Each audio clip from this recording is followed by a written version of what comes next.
Hello again. So I wanted to hop on here today, and I had decided I was going to do another video. I had several people reach out to me after my first video, and if you haven't seen that, it's on YouTube and also on my personal Facebook. You can look it up under my name, Kinsey Black, and it'll pop up. And it's labeled rescue. So that was a very nonchalant video. I was very raw and real and lengthy, but I am usually a little bit long-winded. I like to talk, but that's just part of who I am. So today I wanted to get on here and I decided, after some really awesome feedback, I had people reaching out to me that I didn't even realize had paid any attention to my social media platforms. Or my YouTube that I just created the day that I uploaded the video. And it really spoke to me, and I felt like, you know what's it gonna hurt? You know, if I impact one person for the greater, the greater picture for God's kingdom, then I can live with that. I can be satisfied with that. So I'm gonna hop on here, maybe do a few more. But today I really wanted to touch on contentment. I was actually laying in bed last night. I woke up around 3. That seems to be the trend lately. And this word, contentment, immediately was laid on my heart. And then following today, I had a really good conversation with one of my family members. And this conversation just today had been brought up again about being content.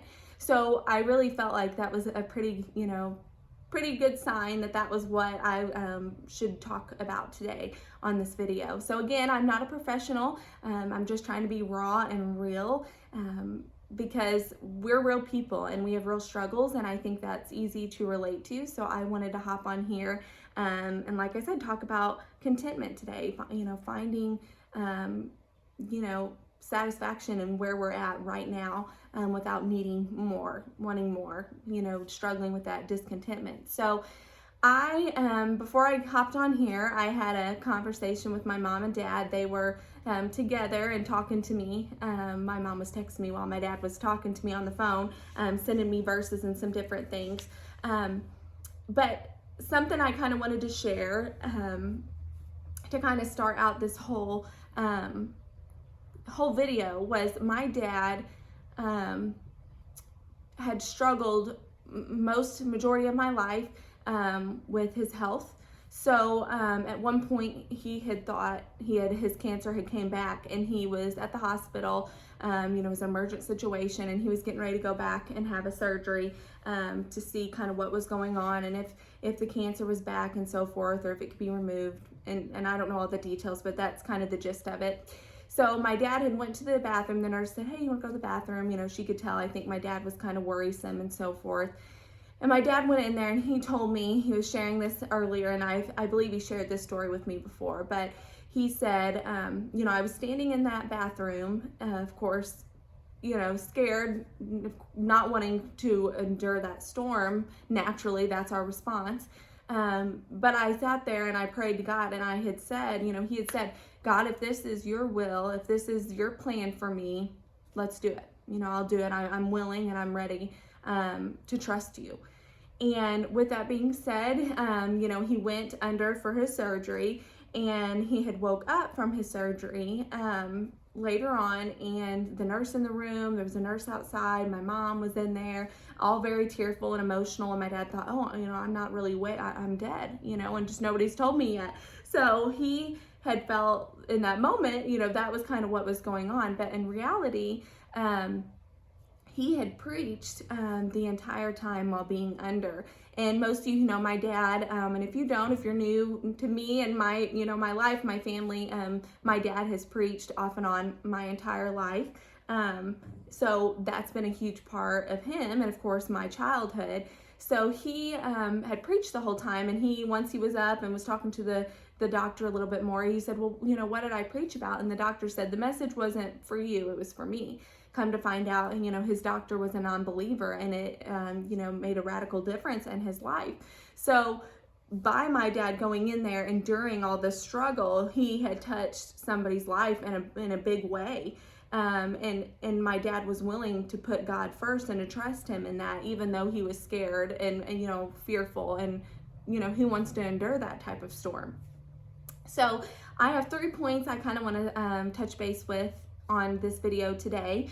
So I'm going to refer back to my phone, so bear with me. But the first point is, to find contentment, we have to put God first, right? So in our marriage, in our relationships, friendships, and even with our choices we make in our home, outside of our home, in our job, whatever it looks like, it's important to find, contentment, to put God first. So, I think for me, and like I said, I want to be raw and real, that was not the case for me, right? So when I was sharing in my other video, and briefly I'll just share, I was making multiple mistakes. I was never happy. I was always depressed. I always struggled with anxiety. I could never find the answers, right? But it was because I wasn't putting God first in my life. I was kind of putting that aside. I was too far gone. God was done with me. There was no hope for me. Obviously, that's not the truth. Our God is a God of many chances. His love is unconditional for us, and thank God for that. So I quickly realized when I was going through all these hard times that the problem was, and why I was constantly searching for all this happiness and I was never happy, was because I wasn't putting God first. My relationship with God was one of those things I referred to when it was convenient, but it wasn't top of my priority list, which if you're a Christ follower, God has to be number one for the rest of things to fall into place. So that's my number one point. It's so easy for us to fall into being discontent when we're not putting God first in our marriage, in our friendships, in our job, in our, in our parenting, and our, like I said, our jobs, whatever decisions are made inside the home, outside the home.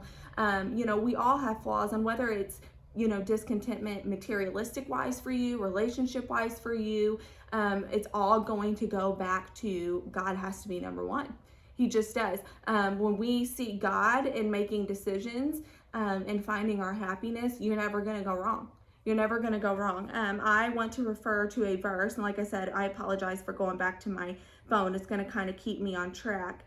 But I found this verse. It's Philippians 4:11 to 13, and it says, I have learned to be content whatever the circumstances, right? I know what it is to be in need, and I know what it is to have plenty. I have learned the secret of being content in any and every situation, whether well-fed or hungry, whether living in plenty or in want. I can do everything through him who gives me strength. I can do everything through him who gives me strength, right?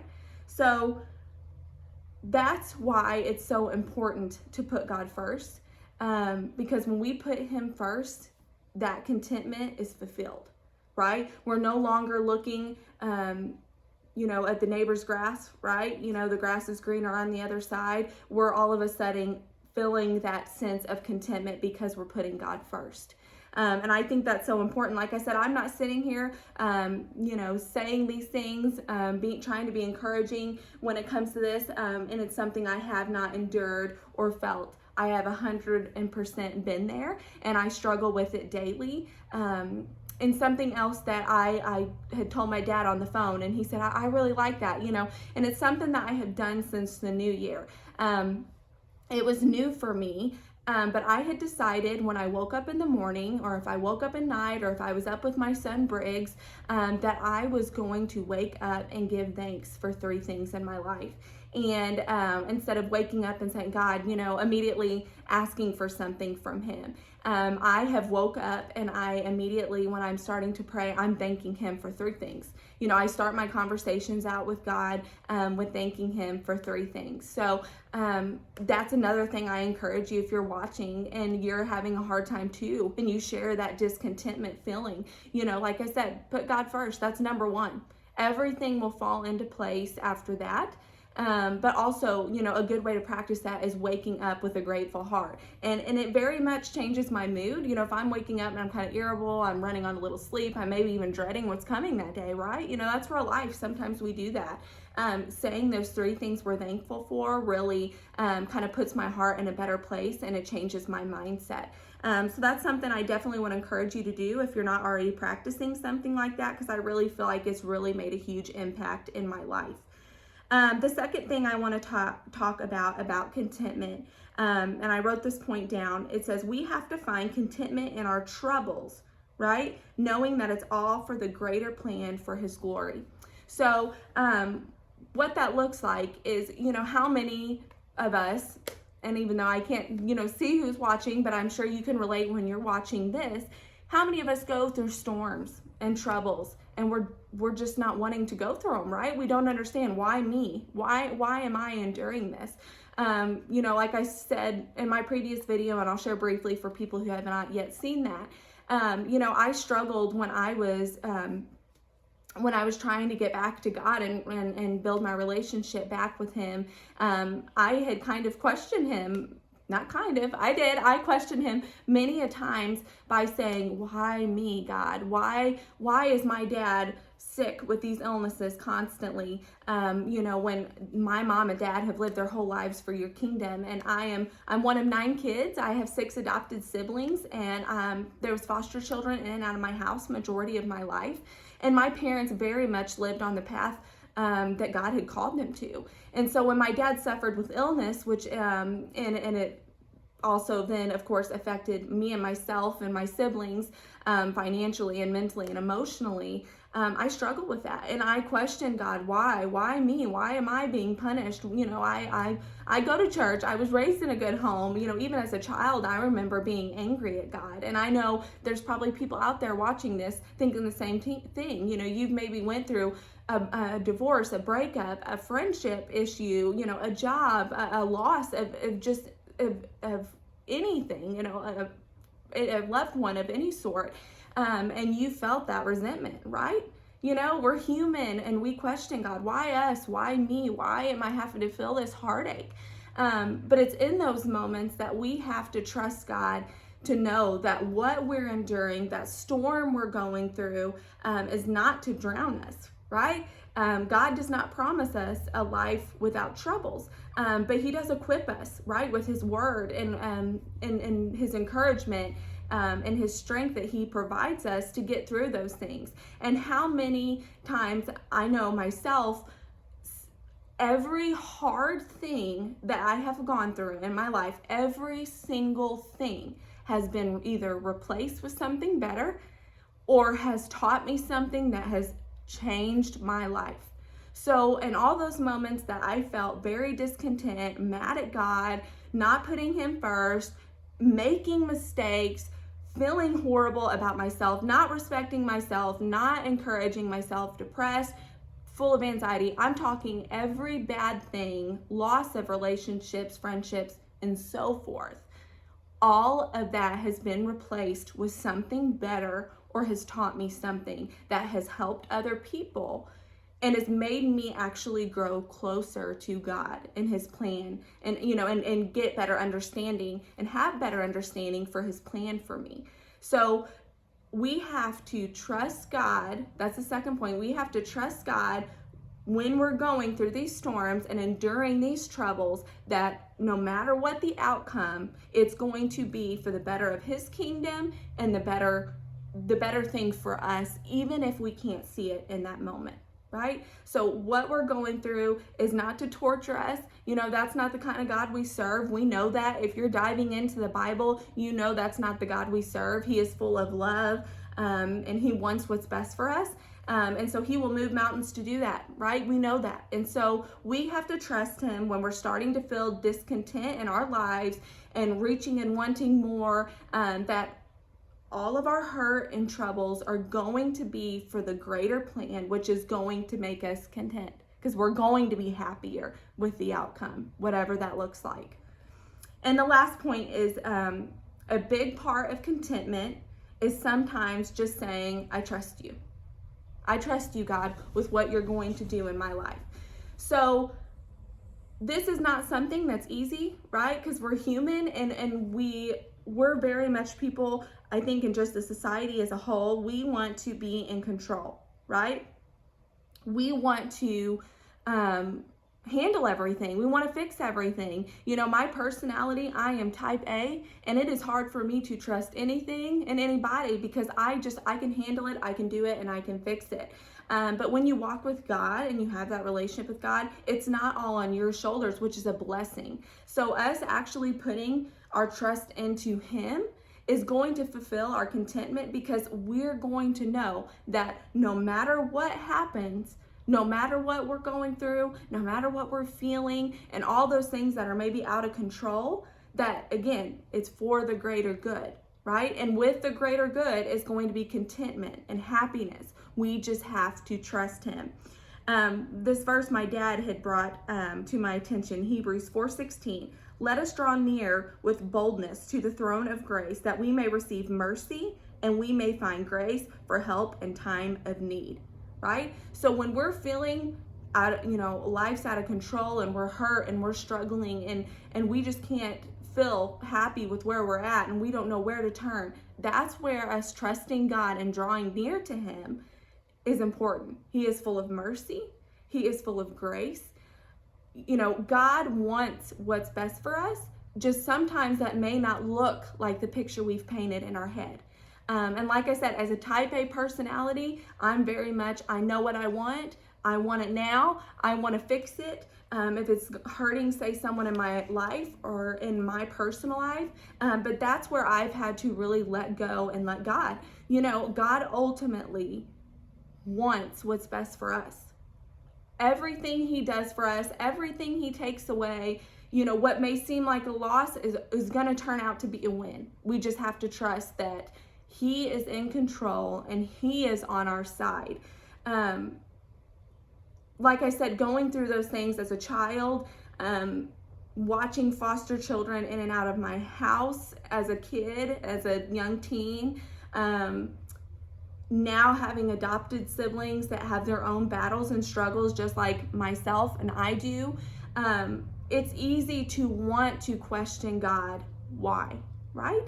Why me? Why them? These kids are going through enough. They're struggling with, just the sense of being wanted. And then now they're facing these demons and this hurt and this heartache. Why? And as an individual, like I said, I'm type A, but I'm also very sentimental. I'm very, a very sympathetic person, and I feel everything. So with that being said, feeling everything, I struggle as a child, as a young teen, and as an adult, with questioning God.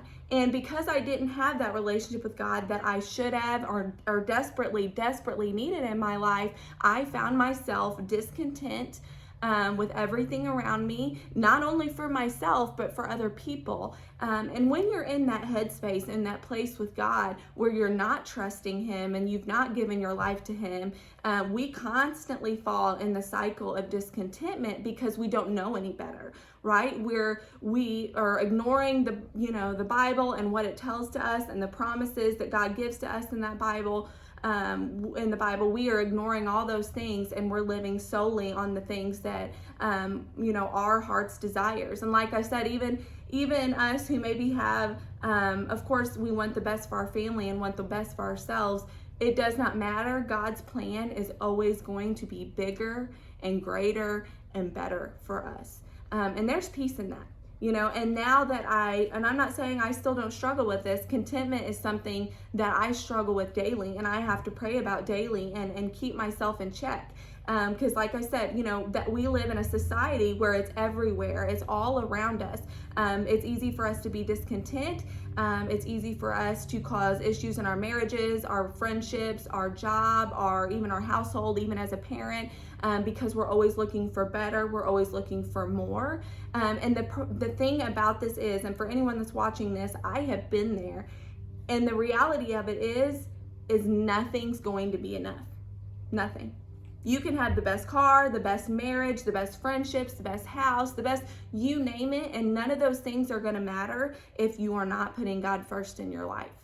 So I'm going to try to cut this one off. It's even longer than my first one, but I do just hope this brings some encouragement that you're not alone, and that We all struggle with this, and as a society, like I said, we're very conditioned to be discontent, but there is contentment to be found when you put your trust in God.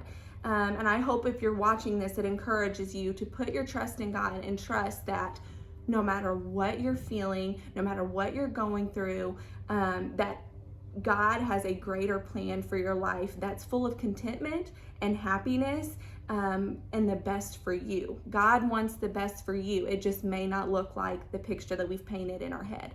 So again, like I said in my last video, and if you didn't see that, I am here if anyone wants to message me. I'm not trying to be a professional or anything like that. Like I said, I'm a social worker. I mentioned that in my last video. I love talking with people, and I would love to help. And if I don't have the answers, I'm happy to look for them for you. I'm happy to pray for you or with you. So of course, like I said, I'm always available, so feel free to reach out to me. And I hope that you all have a great week. And like I said, just remember that God is for you, and He does want the best for you. We just have to let Him in and let Him help us fulfill those needs and those wants and that contentment for our life. So again, if you need anything ever, feel free to reach out to me. I'm happy to be there to listen and to learn. Sometimes I don't have all the answers. I'm honest with that. And sometimes I end up learning more from the people that reach out to me than I feel help them sometimes. So I hope you have a good week, like I said, and thanks for watching.